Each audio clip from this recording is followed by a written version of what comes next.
Hi everyone, welcome back to my channel. If you are new, welcome. My name is Daphne, and today I'm going to share with you my 5 top tips for student teachers completing their placement. So let's get started.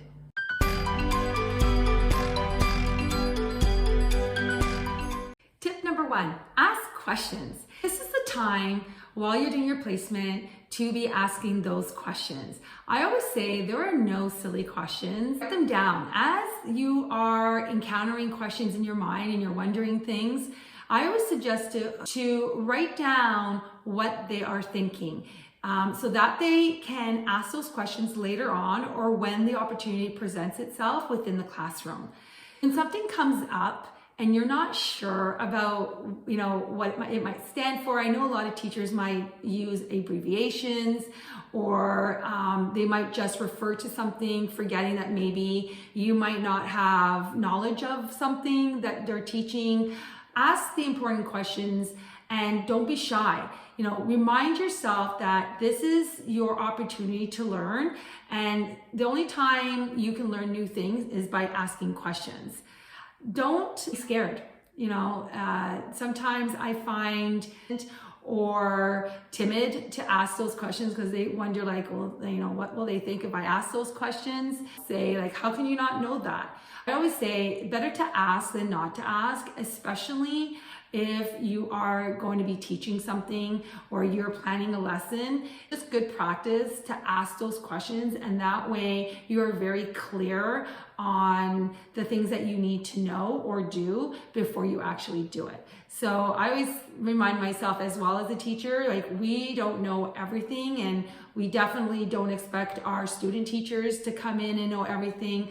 If you are unsure about something or you just don't understand something, you're better off really just asking those questions, clarify it in your mind, and then move on from there. And that way you can do whatever you're planning on doing even better. Tip number 2, build positive relationships and network.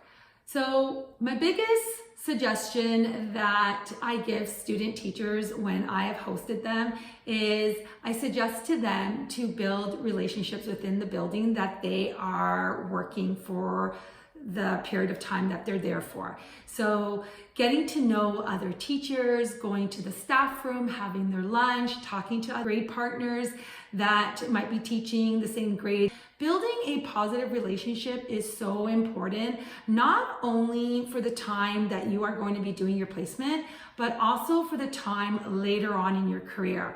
You want your face to be very recognizable. You want your name to flow with all the staff in the school. You want to be known. This will only work for you. Building relationships, I have found, work beyond just the 3 weeks or 4 weeks that you do your placement in your classroom. This actually can be critical later on when you are actually done school and ready to apply at the various boards. I.e., just recently, a couple weeks ago, I had my student teacher from 4 years ago reach out to me and say, I really need a reference letter from you. And, that is the biggest thrill for a lot of us teachers, to have our student teachers be successful and get hired on to the board and finally have their own classroom. We're so proud when that happens.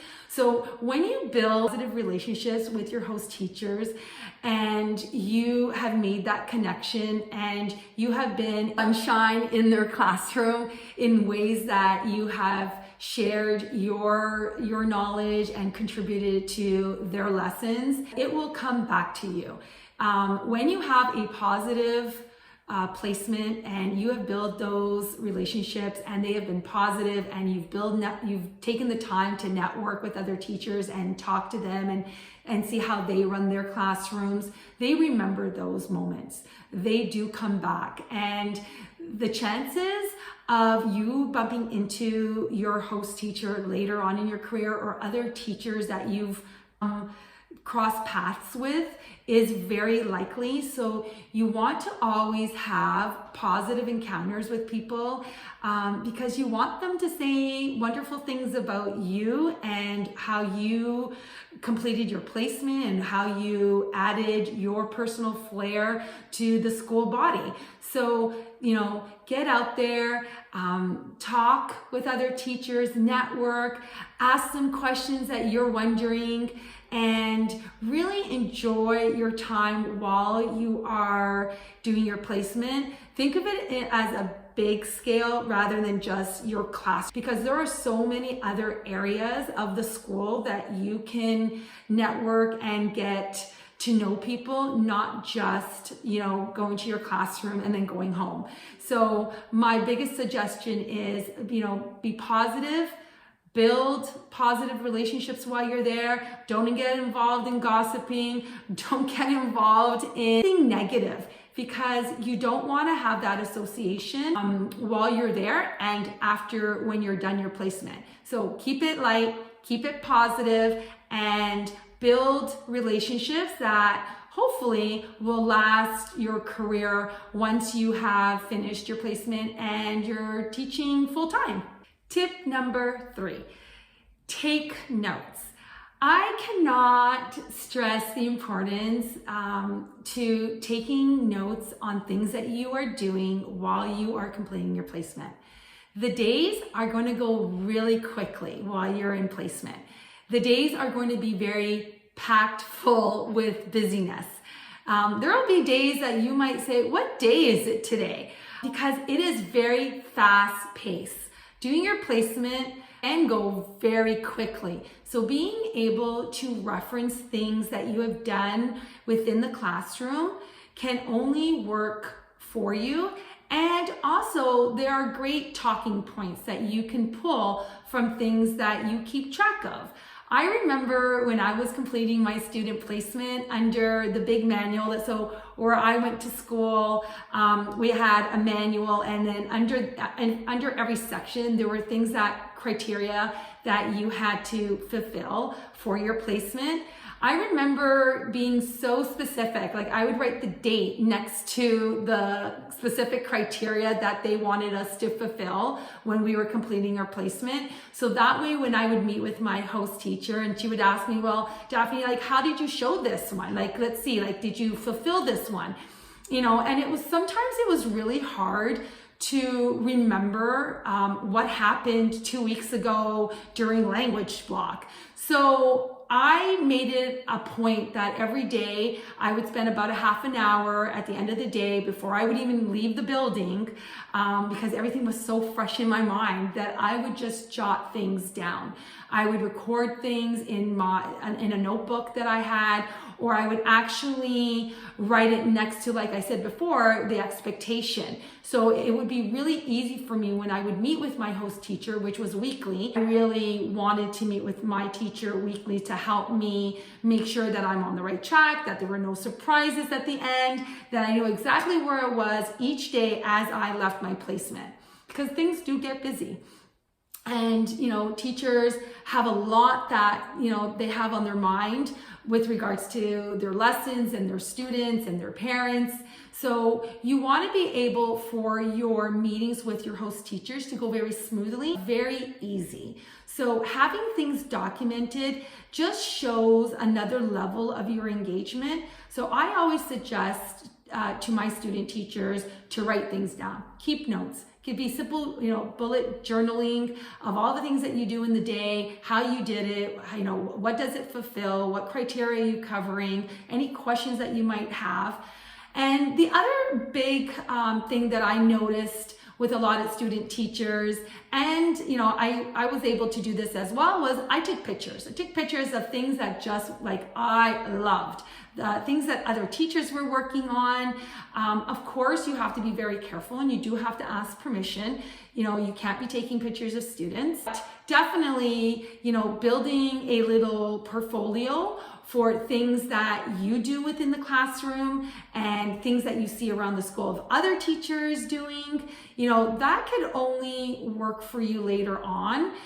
It's a nice way to keep track on things that are being done in different grades to give you ideas for later on. Just remember, like, my biggest tip for that is most teachers, that's such a compliment, but remember, it's common courtesy. Always, always, always, if you're taking pictures of other teachers' work that they've put up on the hallway, or you see something in a classroom, that of course, that you ask permission before you just go and you take, pictures.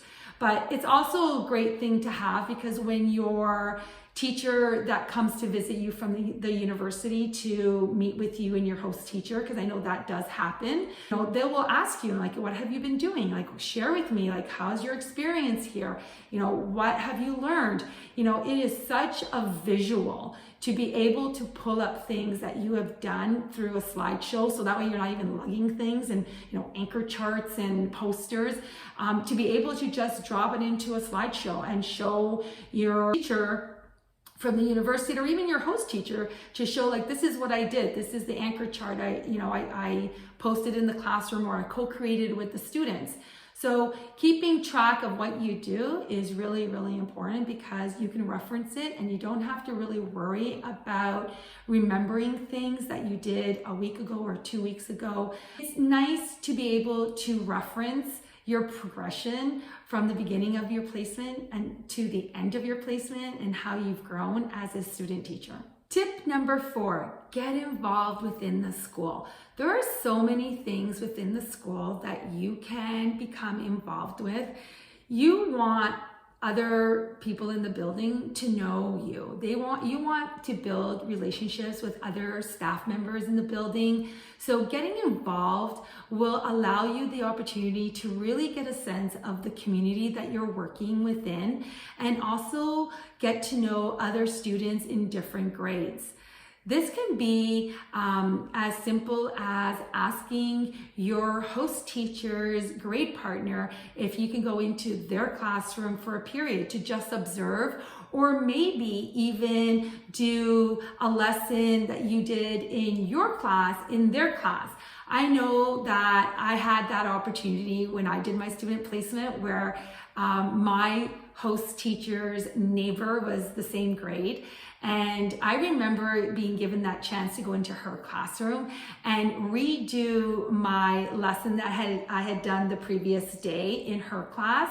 And I was able to do the lesson over with all the tweaking that I had reflected on the second time. And that was such a great opportunity for me to see the differences of how important it is as a teacher to keep tweaking our lessons and adjusting them as needed to make them even better than we had done originally. Getting involved within the school can teach you a lot more about you as a teacher, the areas that you like, the areas that you want to stay away from. Like, if you're very athletic, maybe, getting involved at recess time and running a small game with some students, that might be a good opportunity for you to do.